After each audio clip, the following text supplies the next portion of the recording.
Well, let's look at some images released by the Ministry of Defence this morning that show preparations last night for those Tornado GR4s before they took off on their mission.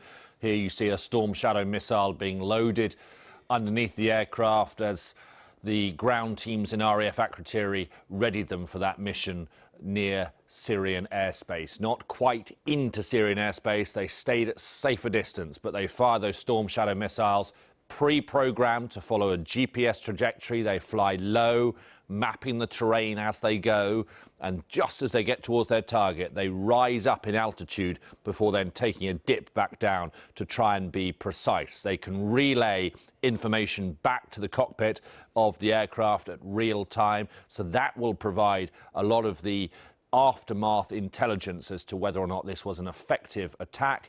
That plus a package of surveillance aircraft that will be in the air above Syria at the moment, getting what's known as BDA, battle damage assessment, to try and establish whether or not these strikes last night were successful.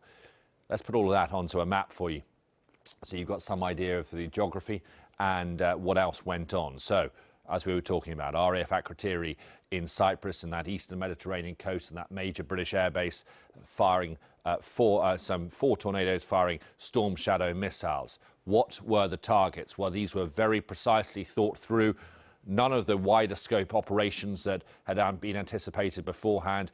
No airfields targeted in quite the same way that we are aware of. Instead, 3 chemical sites. 1 near Damascus, 2 on the outskirts of Homs, one of those 15 miles from Homs. That was the site that was attacked by the RAF. All connected to Syria's chemical weapons program, either production, development, stockpile or use of chemical weapons are known to these sites. So this would have been a cooperative effort from the various intelligence agencies, France, Britain and the United Kingdom, to establish precise targets and to make sure that the response was proportionate to what happened in Douma last weekend.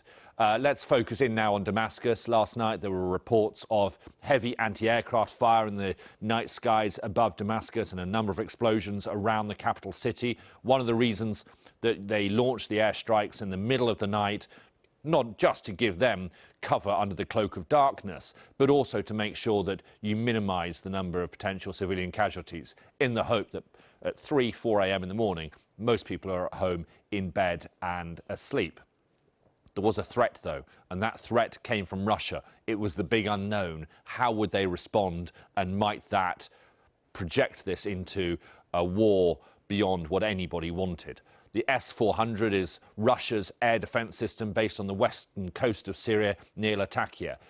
As far as we know, it did not open up on either the aircraft or the missiles. Why not? Did Russia decide that they did not want to take this conflict down that route and exacerbate it further still? Or perhaps the coalition was successful in using technology to jam that radar system? Perhaps we'll find out later when more information is given to us both from Washington, London and Paris.